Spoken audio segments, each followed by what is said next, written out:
Esta es más corta, mucho más corta. Miren ese paciente quirúrgico, ¿no?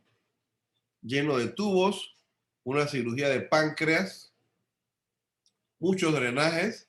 Él sí necesitaba los drenajes, esos no eran drenajes puestos de rutina, ¿no? Y este que está aquí es la gastrostomía, a través de la cual se iba a nutrir. ¿Ve?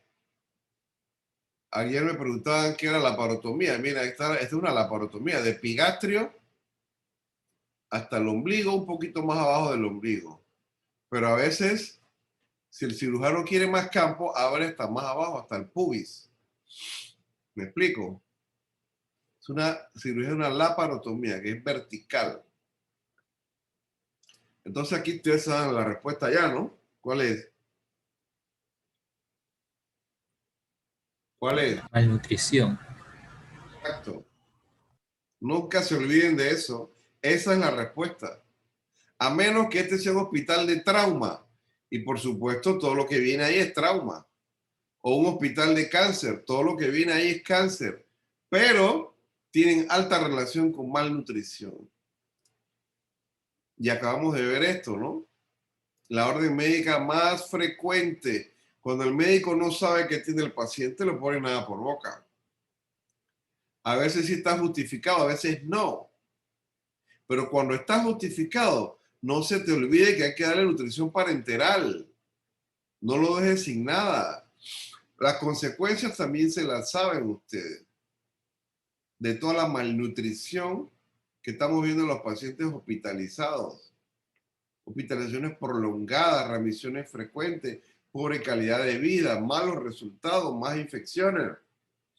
Demostrado por muchas publicaciones a lo largo de los años. Y entre menos calorías come el paciente por día, o sea, de derecha a izquierda, miren cómo aumenta la mortalidad. Entre peor es la ingesta calórica por día, cómo aumenta la mortalidad. Y este es un estudio de 6 años. Vean ustedes, la sobrevida a 6 años era muy baja cuando el riesgo nutricional es alto. Y así progresivamente. Esta la acabamos de ver. Y lastimosamente, pues 1 de cada 5 pacientes recibe nutrición antes de la cirugía. Esto no puede ser. ¿Eh? Igualmente acá, si tiene un índice de masa corporal menos de 18 o menos de 20, cuando la persona tiene más de 65 años, es un riesgo. O si tiene una pérdida de peso no planeada, más del 10% en los últimos 6 meses, es un factor de riesgo. Hay que darle terapia nutricional. O si no come más que el 50% de la dieta de la última semana. Todos esos son factores de riesgo. Si la albúmina está por debajo de 3 en el preoperatorio, ese paciente hay que nutrirlo primero antes de ser operado. Alto aporte de proteínas antes de la cirugía y después de la cirugía. Inmunonutrición antes y después de la cirugía. El ayuno no debe ser más de 2 horas para líquido. Claro, no más de 2 horas. Y la carga de maltodextrina nos ayuda mucho para reducir las complicaciones en el postoperatorio. Entonces, esta también la vimos. Y aquí recuerden, proteína 1.5 a 2 gramos kilo día, 30 días antes de la cirugía mayor. Lo mismo, pero casi hasta 2 meses después de la cirugía. Son las recomendaciones de todo este grupo. Y con respecto a inmunonutrición, 7 a 10 días antes de la cirugía, 7 a 10 días después de la cirugía. Esto está dentro del manejo nutricional pre-op y post-op. Miren este estudio de Stanislav Klep en Polonia. Pacientes que tenían cáncer gástrico y cáncer de páncreas, tenían mucho vómito, no podían comer por boca. Entonces les dieron nutrición parenteral total durante 14 días. Y después le hicieron la resección quirúrgica. Y ahora separaron los grupos. El grupo control, que recibió la fórmula isonitrogenada, 153 pacientes, y el grupo estudio, que recibió inmunonutrición, 152 pacientes. Y pueden ver la tabla en cuanto a complicaciones. El porcentaje de complicaciones que presentó el grupo de inmunonutrición fueron mucho menores que el porcentaje de complicaciones que presentó el grupo control. Y pueden ver también que hubo menor mortalidad y menos morbilidad en el grupo de inmunonutrición que en el grupo de control. Este es de nutrición parenteral en pacientes con cáncer de colon que requirieron colectomía total. Hay dos grupos de pacientes, un estudio piloto, donde se puede ver que la línea continua son los pacientes que se les dio nutrición parenteral total porque no podían comer por boca. Y la pérdida de masa magra fue progresivamente perdiendo y se detiene aquí en el 80% en el grupo que estaba recibiendo nutrición parenteral total. Pero en el otro grupo, que es la línea intermitente, a los cuales no se les dio nutrición parenteral total, ellos continuaron perdiendo masa magra, fíjense, hasta este momento, al día 28. Luego se operan y se empieza a recuperar su masa magra. Pero la recuperan, vean ustedes, casi 70 días después. 70 días después es que llegan al nivel donde estaban los pacientes que sí recibieron nutrición parenteral total.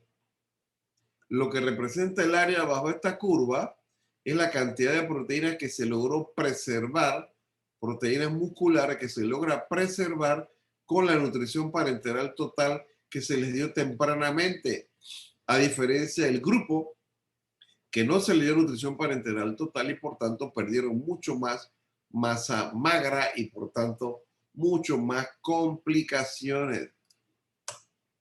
Este es uno de los estudios íconos en inmunonutrición en cirugía del doctor Braga en Milán, febrero 2002, donde él tenía 3 grupos de pacientes, el grupo control, el grupo de inmunonutrición preoperatoria y el grupo de inmunonutrición perioperatoria. Y este grupo perioperatorio fue el que tuvo los mejores resultados clínicos que el resto de los otros grupos. El que peor resultado tuvo fue el grupo control, que nunca recibió inmunonutrición. Este es otro grupo grande en metaanálisis. Esta es la diapositiva de perioperatorio. Hay otra de preoperatorio y hay otra de posoperatorio. Bueno, el grupo perioperatorio fue el que tuvo los mejores resultados porque encuentran que tuvieron menor mortalidad en el estudio de Sydney, en la parte de Sydney, tuvieron menos infecciones los que recibieron inmunonutrición y tuvieron menos días de hospitalización los que recibieron inmunonutrición. Este es otro metaanálisis de los pacientes que reciben inmunonutrición, una revisión sistemática con pacientes de cáncer de gástrico y gastrointestinal, y puede verse que el grupo que recibe inmunonutrición, que es la fórmula experimental, presentan menos infecciones, mucho menos infecciones. Igualmente presentan mucho menos complicaciones no infecciosas y también tienen una reducción del tiempo de hospitalización de más o menos 2.62 días en el grupo que recibió inmunonutrición perioperatoriamente. De tal forma que ellos recomiendan que si la idea es reducir las complicaciones infecciosas, lo mejor es inmunonutrición perioperatoria. Si desea reducir complicaciones no infecciosas en el posoperatorio, lo mejor es inmunonutrición posoperatoria. Si desea reducir tiempo de hospitalización, entonces lo mejor sería también inmunonutrición perioperatoria. Acuérdense que esto está formado por glutamina, por arginina y por omega 3. Los tres tienen efecto antiinflamatorio, antiinfeccioso, síntesis de colágeno para la cicatrización con respecto a arginina, las dosis de glutamina de 0.3 a 0.5 gramos kilo día no se deben dar en pacientes que tengan falla hepática, falla renal. Sí se puede dar en falla renal, pero si el paciente está en diálisis. Si no se está dializando y tiene falla renal, no se da glutamina. Arginina, dosis de 10 a 20 gramos por día. No importa que el paciente tenga sepsis, eso le ayuda mucho más. En cuanto a omega 3, pues EPA y DHA, ¿verdad? Se volvió a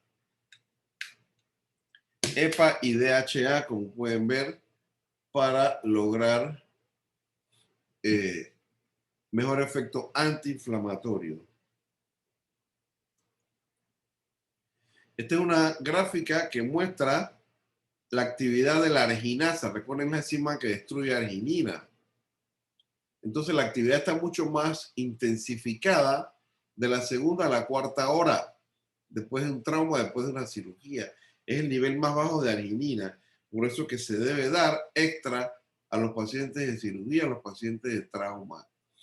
Esta es otra revisión sistemática de uso de arginina en un grupo canadiense, perioperatoriamente, y se puede ver que inmunonutrición perioperatoria con arginina reduce infecciones de una manera muy significativa, una reducción casi de un 40%, 41%, y también reducción de tiempo de hospitalización de más o menos 2.38 días en pacientes que recibieron inmunonutrición.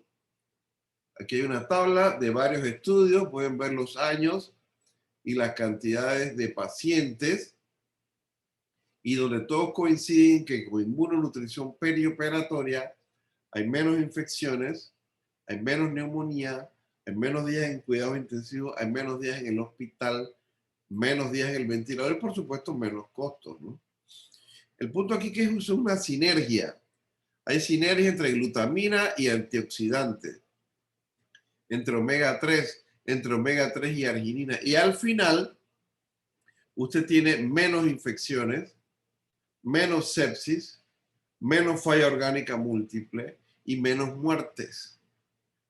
Y esto sin duda se ha demostrado claramente en pacientes quirúrgicos. Desde el 2013 ya hay un consenso internacional de toda la evidencia publicada hasta ese momento sobre la mejor nutrición para pacientes quirúrgicos. Es toda una revista que contiene casi 24 artículos demostrando la importancia de la nutrición perioperatoria dentro del contexto de ERAS y por supuesto favoreciendo el uso de inmunonutrientes. Entonces, muchos de estos pacientes requieren cuidados intensivos. Vean ustedes que se recomienda la farmaconutrición, o sea, la inmunonutrición, que sea enteral o que sea parenteral. Desde el primer día, si el paciente está estable hemodinámicamente, favorecer más la enteral que la parenteral, pero una u otra, pues que sea farmaconutrientes ricos en glutamina, arginina, omega 3 y con mayor aporte de proteína. Esta es la última. Y bueno, esperemos volver a la normalidad, quién sabe cuándo, ¿no? Ok, terminamos. ¿Preguntas o comentarios? Yo, doctor, había comentado algo de la maltodextrina. ¿Ah? Eso se puede, maltodextrina como al inicio de la presentación, Ajá, que reducía creo que complicaciones postoperatorias. ajá. Se sabe como si eso se puede incluir en la inmunonutrición, además de la glutamina, la arginina y el omega 3. Ok, el aporte de maltodextrina, que es un carbohidrato complejo, es para evitar o para reducir el ayuno preoperatorio. Esa es la intención. Se estudiaron muchos componentes nutricionales a ver cuál podría ayudar mejor, y el que mejor demostró beneficio fue precisamente la maltodextrina en esas dosis de 100 gramos en la noche anterior y 50 gramos 2 horas antes de la cirugía. La principal ventaja es que aumenta el vaciamiento gástrico y bloquea el catabolismo muscular que se ve en los pacientes con ayuno prolongado. Aparte de eso, reduce enormemente la resistencia periférica a la insulina. Entonces, no es un componente de la inmunonutrición, simplemente es un componente de la mejor nutrición preoperatoria. Acuérdate que el paciente hay que preparar nutricionalmente 4 semanas antes, con aporte de proteínas adecuado y con inmunonutrición preoperatoria. Pero ya llegó el día de la cirugía, entonces la noche anterior, maltodextrina 100 gramos y ahí al día siguiente, 2 horas antes de la cirugía, 50 gramos de maltodextrina. Es así. Doctor, una pregunta. Por lo menos en el caso de un paciente de que, bueno, se le hizo el protocolo ERAS desde hace 4 semanas, llega la fecha de la cirugía, pero por un motivo se posponga un mes y medio. ¿Qué sería en estos casos? ¿Se sigue con el protocolo ERAS o...? Tienes que mantener el aporte proteico. Depende de qué tipo de cirugía sea, ¿no? Pero ojalá pudieras hacer, ojalá, lo que hemos hablado que es parte de prehabilitación, que es ejercicio físico, porque ya entonces la preparación no sería de un mes, serían de 2 meses y puede tener mejor tiempo para mejorar esa capacidad cardiopulmonar si es que no se le ha medido el umbral anaeróbico. 2 meses para dejar de fumar si es que fumaba. 2 meses para mantener o normalizar su estado nutricional. Estamos hablando de que no es una cirugía por cáncer que vas a ponerlo a esperar 2 meses, ¿verdad? Así que hay que aprovechar la oportunidad para seguir optimizando ese cuerpo para que soporte el golpe del atropello de la cirugía. Yo les explico a los pacientes que la cirugía es como vas en la calle y te atropella un camión o un taxi. Entonces, dependiendo de la respuesta inflamatoria, le digo, no, a ti te atropelló una bicicleta o una moto o un taxi o un Lada o un carro diferente o un camión. Entonces, para que tengan una idea de la respuesta inflamatoria que les produce la agresión quirúrgica. Así que si se te aumenta de 4 semanas a 8 semanas, tratar de aprovecharla, ¿no? Para una mejor preparación. Así es. Gracias. Doctor, una pregunta. A los pacientes que le van a recibir cirugías mayores y le colocan medias de compresión, ¿eso sustituye la profilaxis antitrombótica o eso es en conjunto?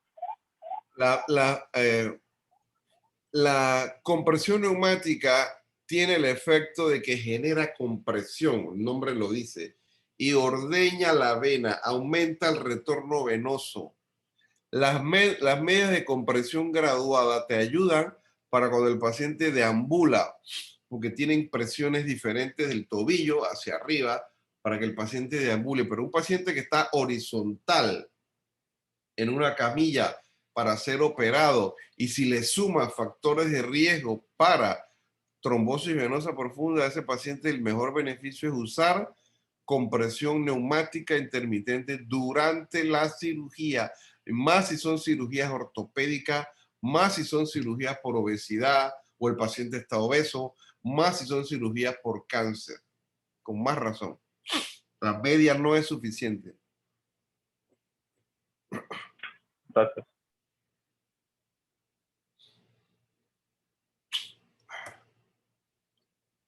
Ok, entonces en un ratito les mando la